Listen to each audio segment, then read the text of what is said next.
So hey guys, welcome to our YouTube channel Mars institutions.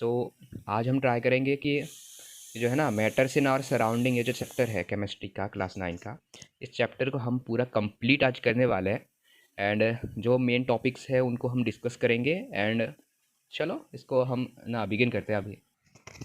So matters in our surrounding. सो पहले आता है particle nature of matter. सो इसमें हम जानेंगे कि एक्चुअली मैटर होता क्या है। पहली बात तो मैटर शब्द सुनते ही हमारे मन में सिर्फ एक सवाल आता है कि एक्चुअली मैटर होता क्या है, व्हाट इज मैटर।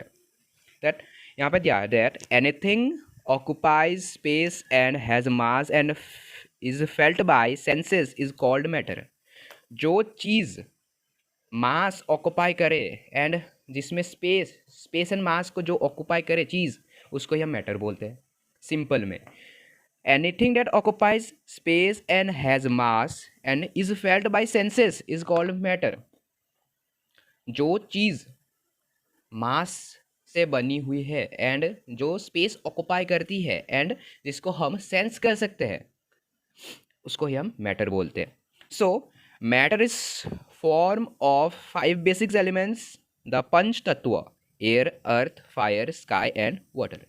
सो क्या कहा गया है कि the matter is a form of the 5 basics element which is called air earth fire sky and water. ये 5 जो तत्व है, पंच तत्व जो हिंदी में कहते हैं ना, पंच तत्व, आग, धरती, फिर एयर हवा, स्काई स्पेस एंड वाटर जो पानी होता है। सो ये 5 चीज़ों से ये चीज़ जो है मैटर वो बनता है।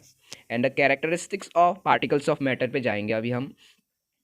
सो ये मैटर क्या चीज़ है, तो मैटर किससे बनी हुई। The matter is made of tiny particles. ये मैटर जो है बहुत स्मॉल, जो है ना स्मॉल पार्टिकल्स से बनी हुई है।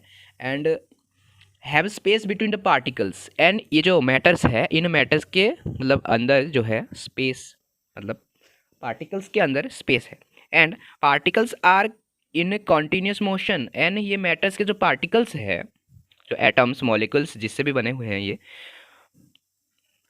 पार्टिकल्स जो मैटर में है वो कंटिन्यूसली मूव करते रहते हैं, इधर से चला में उधर चला करके ना, ऐसे जो बोलते हैं मतलब ऐसे यहाँ से वहाँ वो घूमते रहते हैं। तो particles are held together by force of attraction. तो क्या होता है, तो पार्टिकल्स जो मतलब ऐसा पार्टिकल्स होते हैं ना, तो वो एक साथ ऐसे मतलब फोर्स ऑफ अट्रैक्शन जो होता है ना, एक मैग्नेटिक फोर्स की तरह एक दूसरे से चिपकी हुई होती है। Particles are held together by force of attraction. जो फोर्स ऑफ अट्रैक्शन होता है, एक दूसरे को अट्रैक्ट करती है पार्टिकल्स ऑफ मैटर। सो अभी हम नेक्स्ट पढ़ने जा रहे हैं द स्टेट्स ऑफ मैटर।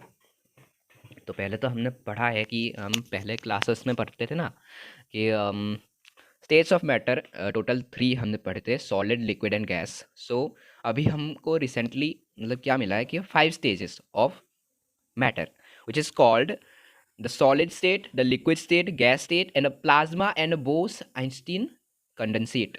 ये 5 स्टेट्स है मैटर की। तो फर्स्ट स्टेज है solid, then liquid, then gas and plasma and Bose Einstein condensate. So solid में क्या है, हम सॉलिड को डिस्कस करेंगे। सो मैं कैमरा का एंगल को थोड़ा ना ऐसा कर देता हूँ, हाँ अभी दिख रहा है। हाँ, तो solid has fixed shape and definite volume. Volume ना, वॉल्यूम बोलते हैं इसको। So solid have fixed shape and definite volume. So इसमें क्या होता है, सॉलिड जो है, सॉलिड में एक फिक्स्ड शेप होता है। मान लो ये पेन है, ये इस पेन में एक फिक्स्ड शेप है, ये इतने का ही है, इससे ज़्यादा नहीं है, इसका शेप यही है, इसको हम तोड़ मरोड़ नहीं सकते ना, तो इसका ये सॉलिड है। सो सॉलिड का क्या होता है, फिक्स्ड शेप होता है एंड डिफाइनेड वॉल्यूम। इसका वॉल्यूम जो है एक डिफाइनेड वॉल्यूम होता है। And inter particles distance are smallest. And ये क्या होता है, सॉलिड के जो पार्टिकल्स हैं वो एक दूसरे से बहुत ज़्यादा मतलब ऐसा चिपके रहते हैं। फिर क्या होता है, उनके अंदर मतलब गैप्स नहीं होते हैं सॉलिड के पार्टिकल्स के अंदर, इसलिए वो रिजिड होते हैं, मतलब वो ऐसे हार्ड होते हैं बाकियों से। एंड हाँ, so inter particle distance are smallest. तो इसके अंदर जो पार्टिकल्स है उनके डिस्टेंस बहुत कम है, एकदम स्मॉलेस्ट है। एंड जो सॉलिड होता है वो इनकम्प्रेसिबल, जिसको हम कंप्रेस नहीं कर सकते, इसको तुम कंप्रेस नहीं कर सकते। अगर तुम कंप्रेस करना चाहोगे तो ये टूट जाएगा, है ना। हम इसको कंप्रेस नहीं कर सकते पेन को, या फिर किसी भी सॉलिड स्टेट को हम पकड़ लो, इसको हम क्या कर नहीं सकते, मतलब कंप्रेस नहीं कर सकते इसको। एंड ये क्या होता है, high density and do not diffuse. High density, इसका मतलब डेंसिटी जो होता है वो हाई होता है, बहुत ज़्यादा डेंसिटी यानी घनत्व बहुत ज़्यादा होता है। एंड डू नॉट डिफ्यूज़, अब डिफ्यूज़ का मतलब ये है कि समझो, हम ऐसा एक एग्जांपल लेते हैं, वाटर एंड सॉल्ट को अगर हम मिला दे तो वो एक दूसरे में मिल जाते हैं, मतलब घुल जाते हैं, है ना, उसको डिफ्यूजन बोलते हैं। अगर दो मतलब मैटर के पार्टिकल्स एक दूसरे में इमर्ज हो जाए तो उसे डिफ्यूजन बोलते हैं। सो अगर हम देखें तो सॉलिड के जो पार्टिकल्स है वो एक दूसरे में डिफ्यूज नहीं होते।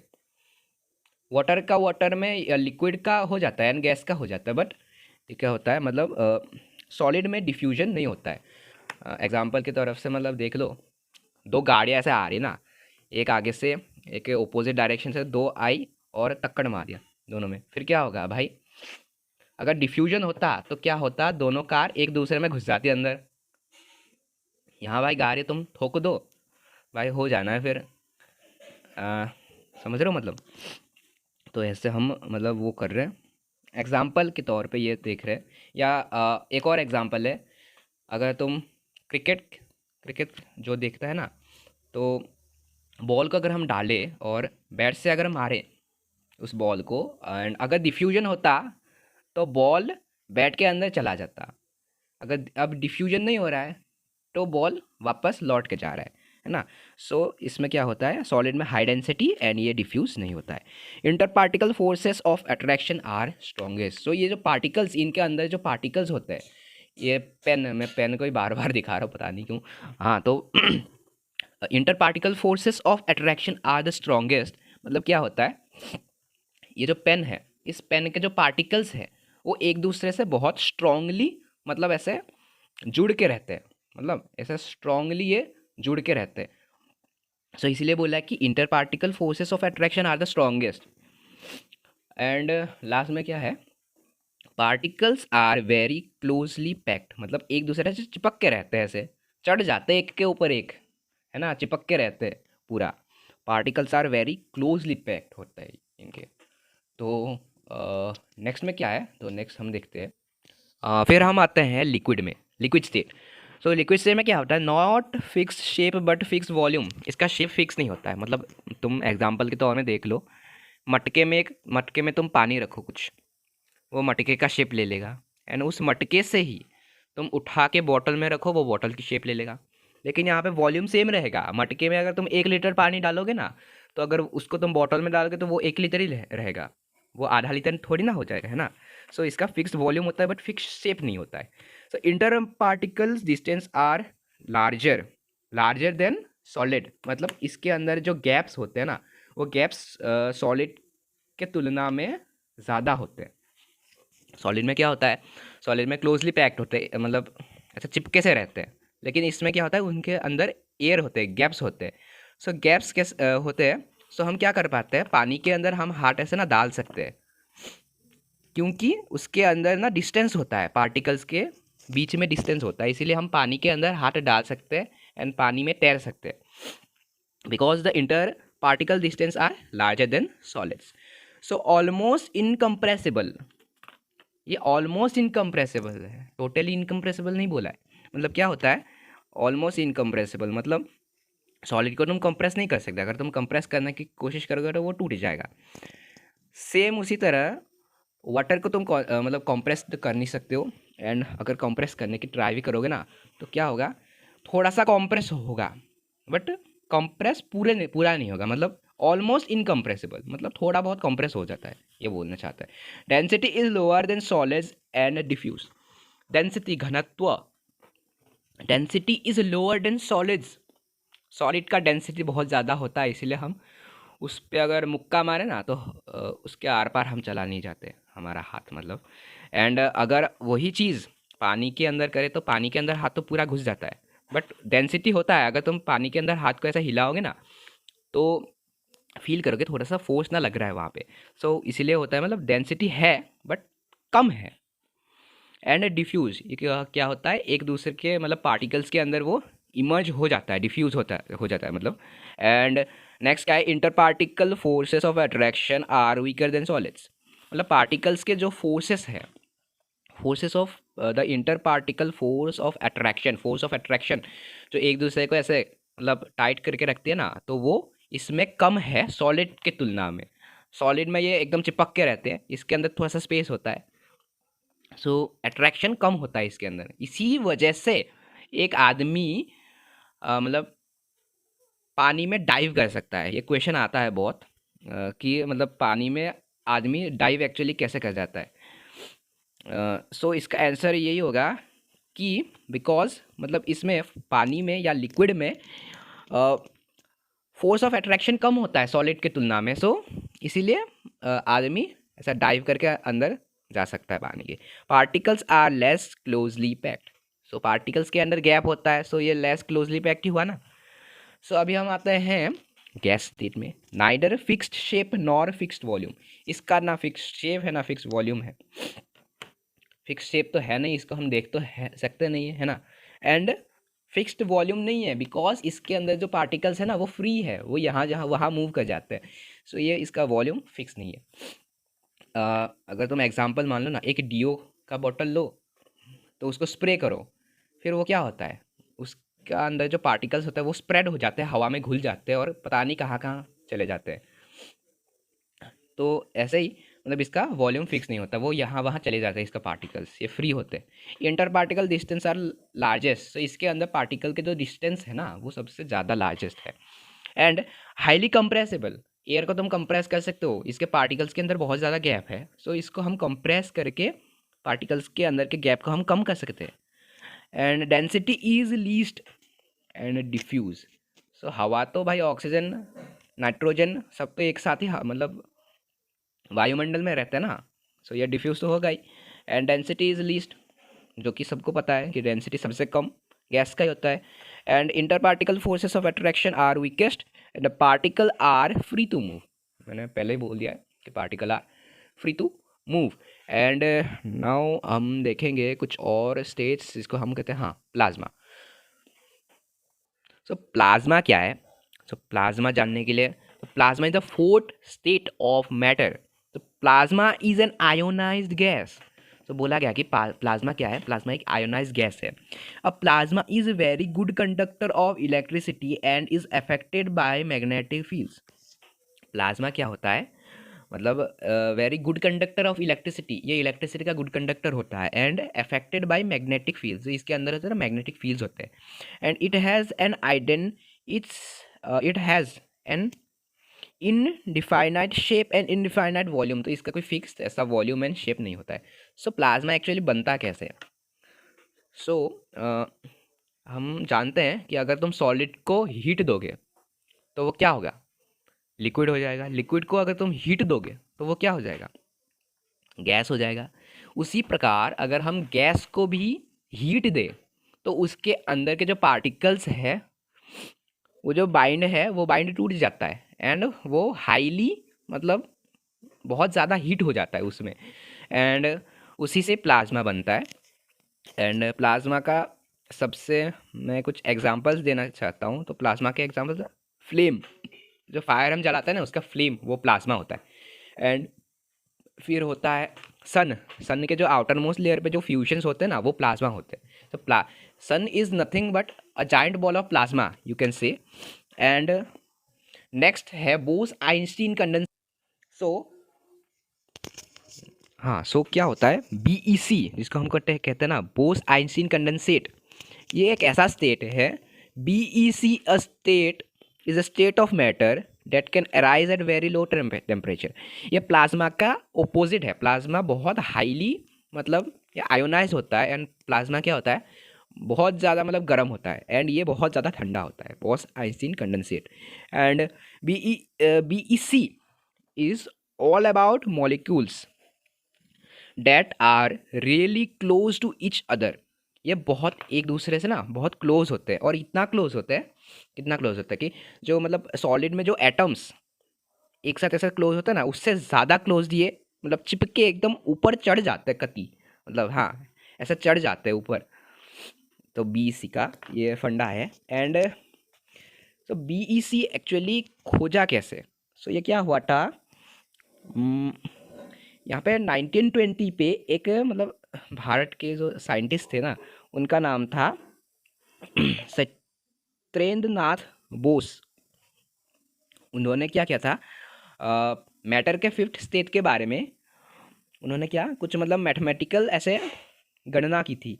एंड उस मैथमेटिकल इक्वेशंस को एल्बर्ट आइंस्टीन ने देखा एंड देख के एक मतलब क्या मतलब बोलते हैं ना भविष्यवाणी ऐसा की कि बोस आइंस्टीन कंडेंसेट करके एक फिफ्थ स्टेट ऑफ मैटर भी है। एंड फिर क्या हुआ 2001 में अमेरिका के Eric A Cornell and Wolfgang Ketterle and Carl E Wieman, अगर नाम गलत हो तो मतलब माफ़ कर देना, कार्ल ई वाइमेन ने क्या किया, ये बोस आइंस्टीन कंडेंसेट ना फाइनली तैयार किया लैब में। तब क्या बोस आइंस्टीन कंडेंसेट उन्होंने तैयार किया है, उसके लिए उनको नोबेल प्राइज़ भी मिला था। सो इसका डेंसिटी बहुत कम होता है, मतलब कितना कम, अगर तुम ऐसा एग्जांपल के हिसाब से लो ना, तो ये जो एयर का जो डेंसिटी होता है ना उसके मतलब 1000 मतलब एयर के 1000 भाग में से एक होता है वो BEC का मतलब क्या बोलते हैं उसको, हाँ डेंसिटी इतना कम होता है। मतलब हवा के जो डेंसिटी है ना उसको तुम 1000 पीस कर दो एंड उसके 1 पीस के इक्वल है BEC के क्या बोलते हैं भाई भूल जाता हूँ मैं, हाँ डेंसिटी। सो ये तो थे 5 स्टेट्स। अब हम पढ़ेंगे interchange in states of matter. So first आता है तो मेल्टिंग पॉइंट क्या होता है। इंटरचेंज में तो होने से पहले ना हमको जानना पड़ेगा मेल्टिंग पॉइंट क्या होता है। So the temperature at which solids change its state to liquid at atmospheric pressure is called the melting point. मतलब क्या होता है, एक एटमॉस्फेरिक प्रेशर में जिस मिनिमम टेम्परेचर पे सॉलिड लिक्विड में कन्वर्ट हो जाता है उसी को मेल्टिंग पॉइंट बोलते हैं, है ना। एंड फिर आता है बॉइलिंग पॉइंट। बॉइलिंग पॉइंट क्या होता है, the temperature at which liquid starts to boil. मतलब जिस टेम्परेचर पे लिक्विड बॉयल होना स्टार्ट होता है उसी को ही हम बॉइलिंग पॉइंट बोलते हैं, सिंपल। एंड फिर आता है ये जो डायग्राम है इससे मतलब बहुत हेल्प होता है। तो सॉलिड से अगर लिक्विड होता है तो उसको बोलते हैं फ्यूजन, लिक्विड से गैस उसको बोलते हैं वेपोराइजेशन, एंड अगर लिक्विड से सॉलिड हुआ तो उसे कहते हैं सॉलिडिफिकेशन, एंड अगर गैस से लिक्विड होता है उसे कहते हैं कंडेंसेशन, एंड अगर सॉलिड से डायरेक्ट गैस या गैस से डायरेक्ट सॉलिड में कन्वर्ट होता है तो उसे कहते हैं सब्लिमेशन। सो यहाँ पे आता है evaporation versus boiling. What is the difference between evaporation and boiling? So evaporation क्या होता है, evaporation takes place only on the surface. Evaporation क्या होता है, takes place only on the surface, जो सरफेस एरिया है उसके सरफेस पे ही वो एक्ट करता है। Take place on the surface of the मतलब लिक्विड जो भी हो, इवेपोरेशन तो लिक्विड में होगा ना। एंड बॉइलिंग क्या होता है, बॉइलिंग को हम नीचे से हीट देते हैं, इवेपोरेशन ऑटोमेटिकली होता है पहली बात। एंड बॉइलिंग, हाँ बॉइलिंग को तो हीट देना पड़ता है ना। एंड फिर boiling takes place throughout the liquid, boiling takes place throughout the liquid. अगर हम चीज़ को बॉयल करें सो बॉयल करने के लिए क्या होता है, हम नीचे से हीट देते हैं एंड हीट क्या होता है पूरे मतलब लिक्विड में फैल जाता है। So takes place throughout the liquid. And evaporation में एक और पॉइंट है, the liquid temperature drops during evaporation. Evaporation में क्या होता है, जो लिक्विड का जो टेम्परेचर होता है वो ड्रॉप हो जाता है। एंड वो किस लिए होता है वो हम बाद में डिस्कस कर लेंगे ना। एंड बॉइलिंग में क्या होता है, लिक्विड टेम्परेचर रिमेन्स अनचेंज। मतलब जब बॉयल होता है तो पहले तो ज़ीरो से ऐसे हीट देते देते वो 0 1 2 3 64 70 80 करके 100 तक पहुंच जाएगा। एंड 100 तक पहुंचने के बाद क्या होगा, एंड 100 तक पहुंचने के बाद एक सेकेंड, हाँ, सो 100 तक पहुंचने के बाद क्या होगा, वो सेम ही रहेगा। 100 पे पहुंचने के बाद वो बॉयल होना स्टार्ट होगा, वो इवेपोरेट होके मतलब गैस में कन्वर्ट हो जाएगा, बट उसका जो मतलब टेम्परेचर होगा ना वो 100 डिग्री सेल्सियस ही रहने वाला है। एंड उसको ही लेटेंट हीट बोलते हैं, है ना, वो हम बाद में डिस्कस कर लेंगे। एंड एंड फिर क्या है, सो अभी हम देखेंगे factors affecting evaporation, temperature, humidity, surface area of liquid and movement of air. ये 4 रीजंस है, फैक्टर्स है जो इवेपोरेशन को अफेक्ट करता है। सो इवेपोरेशन को मतलब टेम्परेचर, मतलब जब टेम्परेचर ज़्यादा होगा तो इवेपोरेशन जल्दी होगा। ह्यूमिडिटी, ह्यूमिडिटी जब कम होगा तो इवेपोरेशन ज़्यादा होगा। तो ह्यूमिडिटी से मतलब कम कैसे, कम होगा तो ज़्यादा कैसे होगा, मतलब ह्यूमिडिटी में क्या होता है, अगर ज़्यादा ह्यूमिडिटी होता है मतलब एयर में जो मतलब क्या बोलते हैं उसको, मतलब एयर में वाटर पार्टिकल्स ज़्यादा होने का मतलब ये ह्यूमिडिटी ज़्यादा होना।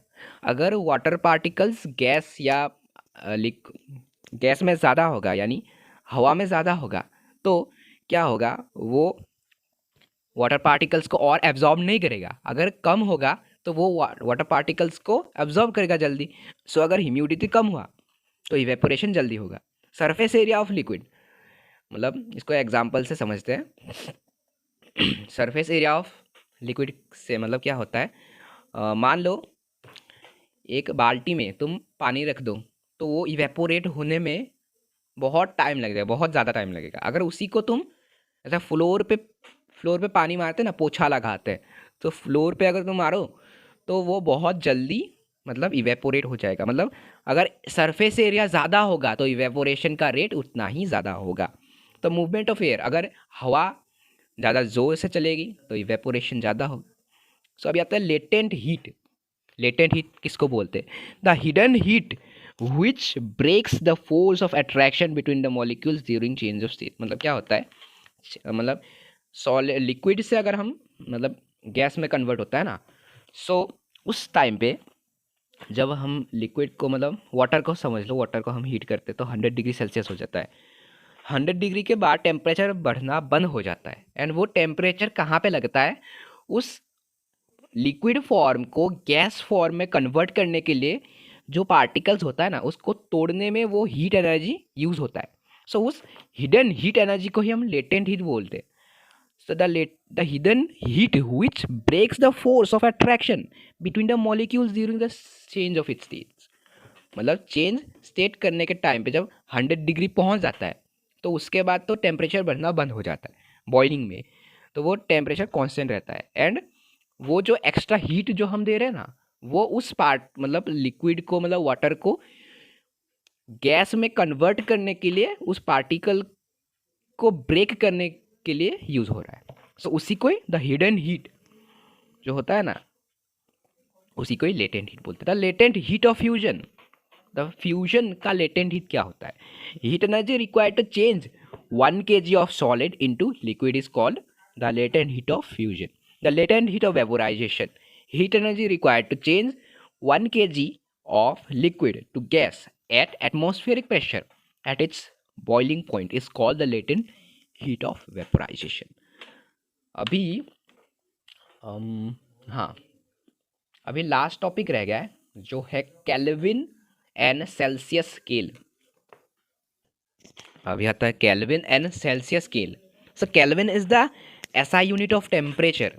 सो 0 degree Celsius is equal to 273.16 Kelvin, जिसको हम मैथमेटिक्स मतलब करने में अगर हम मतलब ऐसे कन्वर्ट करते हैं ना केल्विन को सेल्सियस में, सेल्सियस को केल्विन में, तो उसको हम 16 को नहीं लेते हैं, 273 लेते हैं। 0 degree Celsius is equal to, but actual है 0 degree Celsius is equal to 273.16 Kelvin. ये याद रखना, इसको मतलब याद रखना। एंड फिर आता है एटमॉस्फेयर। एटमॉस्फेयर क्या होता है, atmosphere is the unit of measuring pressure exerted by a gas. मतलब गैस जो प्रेशर एक्सर्ट करता है किसी भी चीज़ पे उसको हम एटमॉस्फेयर से ATM से मेजर करते हैं। So SI unit of pressure is pascal, but the SI unit of pressure exerted by a gas is atmosphere. So 1 atmosphere is equal to 1.01 into 10 to the power 5 pascal. So अभी हम कुछ करेंगे ना, ऐसा करते हैं, केल्विन को Celsius में कैसे लेते हैं, सेल्सियस को केल्विन में कैसे बदलते हैं, वो हम देखते हैं अभी। हाँ, सो मैंने ये बुक ले लिया है। अभी अभी हम क्या करेंगे, let us assume 55 degree Celsius, इसको हमको कन्वर्ट करना है केल्विन में। सो 55 डिग्री सेल्सियस को हम केल्विन में कैसे कन्वर्ट करेंगे? सो केल्विन में कन्वर्ट करने के लिए हमको क्या करना होगा? सो वी नो, हम जानते हैं कि 0 degree Celsius is equal to 273 Kelvin. Okay, 273 Kelvin, 0 degree Celsius equal to 273 Kelvin. So 55 degree Celsius को हमको केल्विन में लेना है। सो केल्विन में लेने के लिए क्या करना है, 55 को 55 डिग्री 55 को मतलब 55 के साथ 273 को प्लस कर देना है। सो ये इसका आंसर आएगा केल्विन में। कितना होगा फिर? 5 8 12 का 2 1 328 केल्विन, ऐसा ही कुछ होना है कि नहीं? गलत कर दिया क्या? 5 8 हो गया, एंड फिर 7 7 + 5 12 12 2 1 2 + 1 3, हाँ यही होगा 328 केल्विन। अगर इसी को हम देखें तो केल्विन को अगर हम सेल्सियस में ले तो कैसे लेंगे? हाँ 328 केल्विन को अगर हमको कन्वर्ट करना है सेल्सियस में, डिग्री सेल्सियस में, तो हम क्या करेंगे? सिंपल, जो गिवन है केल्विन में, अगर केल्विन से सेल्सियस में लेना है तो माइनस करना है। 273 इस गिवन से 273 को माइनस कर देना है, तो वो सेल्सियस में आएगा। अगर सेल्सियस से केल्विन में लेके जाना है, हाँ अगर सेल्सियस से अगर केल्विन में लेके जाना है तो जितना सेल्सियस दिया है उसके साथ 273 को प्लस कर देना है, वो केल्विन में आ जाएगा। अगर केल्विन से सेल्सियस में लेके जाना है, सो जितना केल्विन दिया हुआ है उससे 273 को माइनस कर देना है, तो इसका आंसर कितना होगा? 5, एंड फिर 12 से 60 जाए तो ये 5 है ना, एंड हाँ तो 55 डिग्री सेल्सियस। तो इसका आंसर यही है, सिंपल। एंड इसी के साथ शायद से हमारा ये चैप्टर भी ख़त्म हो चुका है। एंड मेरे हिसाब से तो सारे टॉपिक्स, जो इम्पोर्टेंट टॉपिक्स है जो एग्ज़ाम्स में आते हैं, वो कवर कर दिए हैं मैंने। एंड बाकी अभी हम इस चैप्टर को यहीं पे क्लोज़ करते हैं। एंड आने वाले दिनों में शायद से न्यू चैप्टर्स आएंगे, केमिस्ट्री के, फिज़िक्स के, मैथ्स के। भी मैं सोच रहा हूँ 2-3 वीडियोज़ ऐसे डाल दूँ ना, मैथ्स के, केमिस्ट्री के, फिज़िक्स केमिस्ट्री मैथ्स, एंड मैं एडवांस मैथ्स को कवर करने की ट्राई करूँगा इस चैनल पे। सो हाँ, so thank you for watching and stay tuned and bye bye.